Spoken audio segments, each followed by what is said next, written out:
Halo guys, ketemu lagi sama gua Feb78 dan Marlin. Kali ini sesuai janji gua kemarin di video sebelumnya bahwa gua akan nge-review riding gear khusus untuk track. Gua lumayan aktif di track dan lumayan aktif ikut balapan.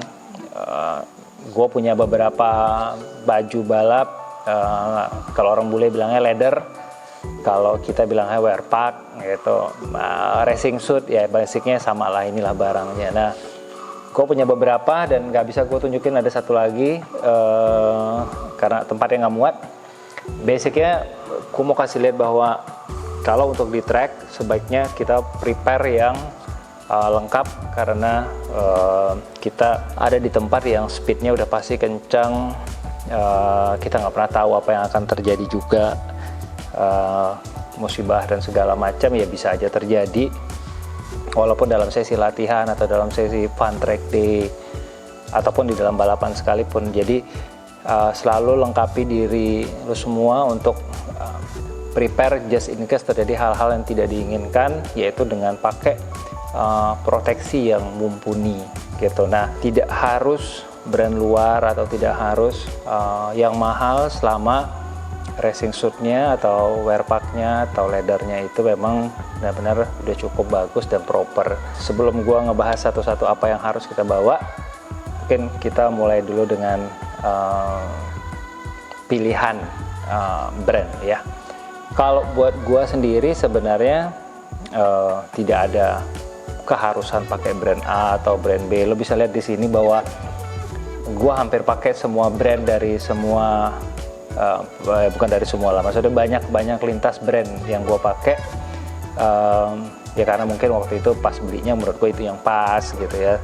Terus gue pengennya yang ini atau warnanya yang itu, warnanya adanya cuma ada di brand A atau di brand B gitu. Jadi basicnya buat gue tidak harus satu brand unless itu memang brand ambassador dari satu produk. Nah, kayak yang lo lihat sekarang di depan lo dan di belakang ini basicnya adalah leather atau wear pack yang gue pakai udah dari beberapa tahun kebelakangan. Dulu gue lebih sering pakai yang Arlen Ness yang ini, cuman karena udah lumayan sering gue pakai, basah dan lama, akhirnya gue nggak terlalu lagi sering pakai karena bagian dalamnya udah mulai rontok, dia punya busa, jadi kurang bagus lagi untuk proteksi. Walaupun basicnya yang lain masih oke. Nah, gue tuh udah pernah jatuh beberapa kali lah dengan si Arlen Ness ini, disentuh kalau nggak salah 2 kali, dan 1 kali sempat jatuh yang lumayan parah. Makanya kalau dilihat nanti dari dekat itu banyak bagian-bagian protektornya itu yang udah rusak gitu. Nah, tapi ya fungsinya wear pack itu adalah untuk menjaga lu supaya ini. Nah, ketika wear packnya udah sering jatuh, mungkin ada jahitan-jahitan yang mulai lepas, sebaiknya di repair, jangan dipakai dalam kondisi misalkan ada yang jahitannya kebuka atau bagian protektor yang mulai lepas, karena itu udah mulai nggak safe. Nah, jadi sebaiknya di repair. Di Jakarta tuh banyak sih sebenarnya, aku nggak tahu kalau di luar kota ya. Kalau di Jakarta sendiri sih ada beberapa tempat yang gue tahu yang bisa nge-repair wear pack ini gitu. Jadi lo bisa bawa ke sana, nanti dijahit ulang. Nanti gue kasih lihat satu contoh wear pack gue yang sempat jatuh kemarin. Jatuhnya sebenarnya nggak kencang tapi rada robek. Akhirnya gue sempat repair di tempat salah satu teman gue. Nah, wear packnya ada yang di sini nih. Jadi waktu itu sempat jatuh, ada yang robek di bagian sininya, terus gue minta di repair, akhirnya dijahit lagi dan kondisinya masih oke. Jadi overall cuma bagian itu aja sih yang rusak, bagian lainnya enggak. Nah, yang Alpine ini termasuk baru dan belum pernah gue pakai. Jadi tadinya ini untuk prepare untuk race tahun ini kalau jadi gitu. Terus yang satu lagi ini, ini lupa ngasih tahu, ini produknya AHRS. Itu tadi Arlen Ness ya, gue udah kasih tahu. Yang ini Alpine Star. Nah, yang ini dari Ardians. Nah, ini waktu itu dibikin waktu gue balapan 2016. Jadi ini udah lumayan lama, 22 tahunan lebih. Tadinya belum pernah crash. Nah, kebetulan sekitar beberapa minggu yang lalu gue crash di Sentul dan lumayan gitu.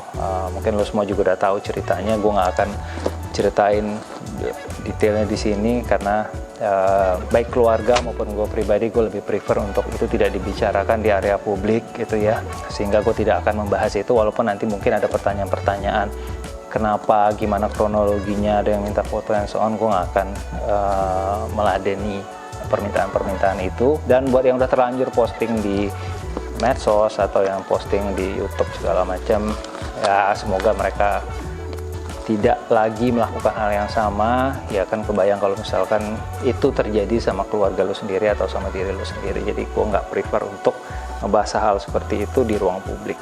Balik lagi tadi, nah jangan lupa kalau di wearpax itu cari yang ada at least ada pelindung. Jadi ada beberapa wearpax tuh yang di bagian tangannya ini nggak ada pelindungnya. Jadi kalau yang sekarang rata-rata udah punya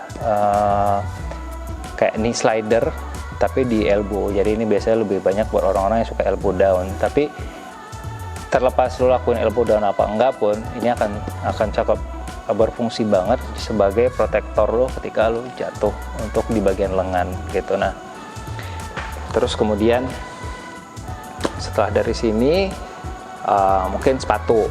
Nah, sepatu itu ada dua jenis. Satu yang boot in, satu lagi boot out. Yang boot out itu biasanya Alpinestar itu rata-rata sepatunya boot out. Jadi boot out itu dimana lo pakai sepatu, posisi sepatunya ada di luar gitu. Jadi si wearpaxnya itu masuk ke dalam sini, bagian kakinya ke dalam si sepatunya ini. Jadi bukan nutupin sepatunya. Makanya biasanya yang boot out bagian ininya tuh gede gitu. Nah ini kebetulan mereknya CD yang biasa dulu gue pakai barengan sama Arlen Ness, karena Arlen Ness gue itu boot out. Dan yang Alpine ini juga sebenarnya boot out. Kalau yang Ardians ini dan yang AHRS ini boot in. Nah kalau boot in bedanya adalah sepatunya itu lebih kecil bagian ininya. Jadi nanti si wearpaxnya akan masuk di sini, justru bagian dalam sini. Jadi dia lebih nutupin. Jadi kalau lo biasa lihat Rossi balapan kan dia punya wearpax tuh nutupin bagian sininya. Nah itu kita bilangnya itu sepatu boot in. Secara proteksi sama aja gue bilang, karena ya udah pasti dipikirkan sama manufaktur untuk memproteksi lo punya kaki. Jadi bagian proteksi di bagian sininya seperti yang lo lihat ini kan bekas gua crash ya gitu. Gua kelindung bagian kaki sini, bagian sininya semua gua kelindung, walaupun sebenarnya overall sepatunya lumayan hancur, bukanlah lecet ya. Sampai yang satunya lagi ini aja sampai sobek full sampai depan gitu, sampai kelihatan protektor di dalamnya. Nah tapi tetap dia nggak robek sampai ke dalam, jadi semuanya terlindung. Nah kayak bagian pinggirnya ini juga habis bagian besinya ini, tapi overall kaki gue safe, cuma rada keseleo doang tapi terlindungi lah ya.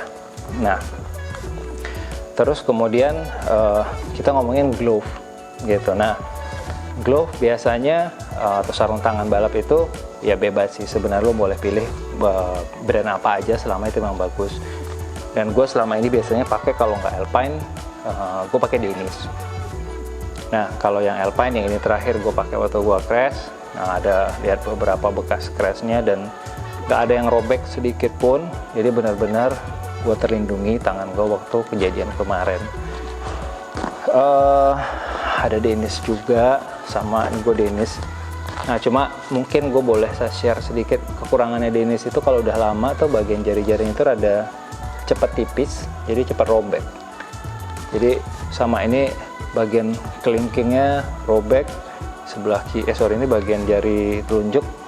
Kalau ini yang bagian jari manis yang robek kalau udah lama. Jadi kalau udah kayak gini gue nggak saranin lo untuk pakai lagi, jadi udah disimpan aja, jangan dipakai. Lo cari glove yang baru yang masih kondisinya bagus.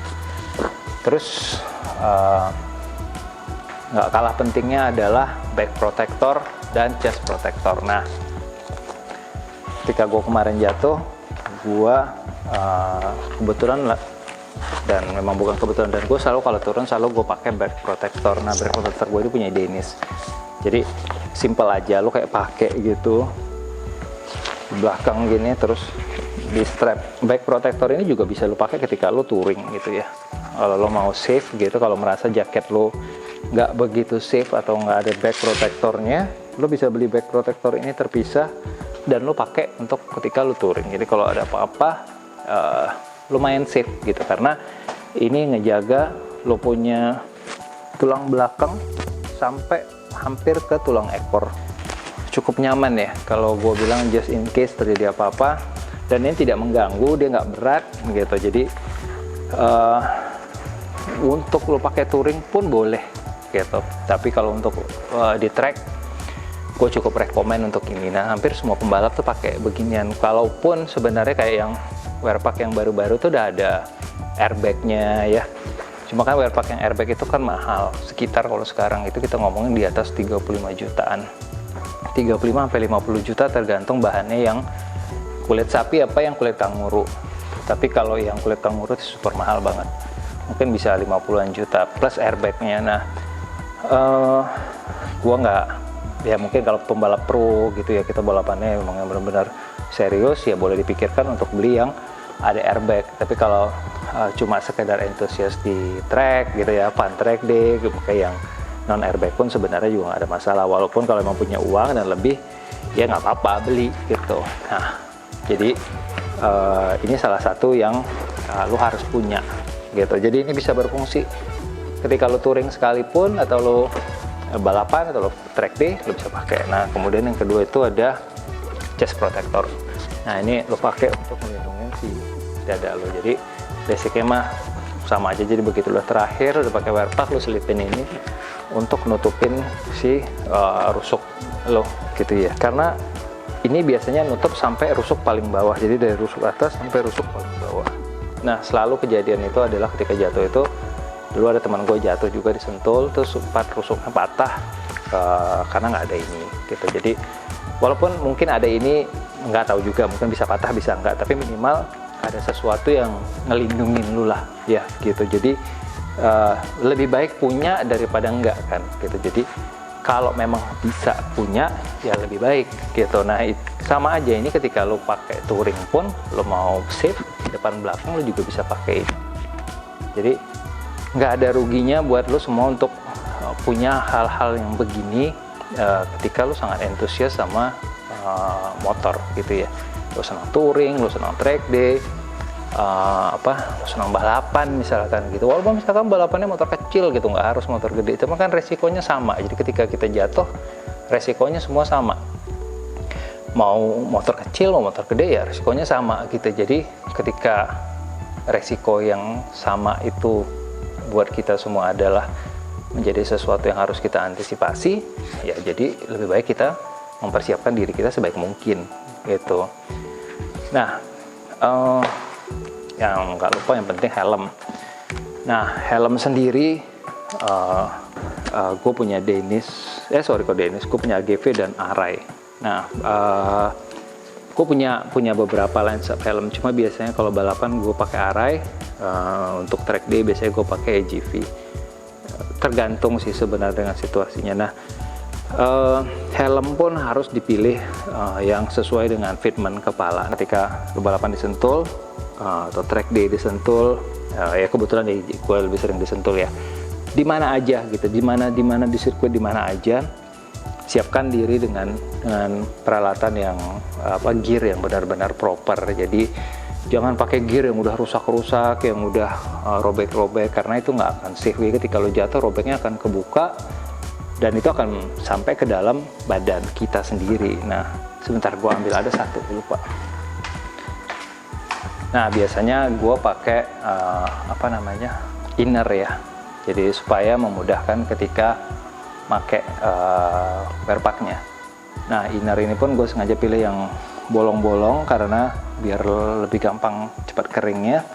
Karena ketika pakai wearpack itu basah, wearpack itu rasanya berat banget. Jadi gua merasanya makin lebih berat bawa wearpacknya, karena ketika kulit itu campur dengan air kan jadi berat banget. Jadi minimal dengan ada itu akan sedikit lebih kebantu lah, walaupun sebenarnya tetap akan basah juga ketika kita turun di track dengan kondisi aspal yang panas, mesin motor yang panas, dan cuaca yang panas, pasti lo akan keringatan banget. Itulah yang harus diperhatikan dari riding gear khusus untuk turun di track day ya, pokoknya di sirkuit mau di mana aja. Dan jangan lupa pembekalan dari skill juga gitu. Jadi jangan ngerasa bahwa udah jagoan di jalan, terus disentuh berasanya, maksudnya di sirkuit ngerasanya jadi jago gitu ya, belum tentu juga gitu. Jadi pelajari tekniknya, pelajari skillnya, tingkatin skillnya.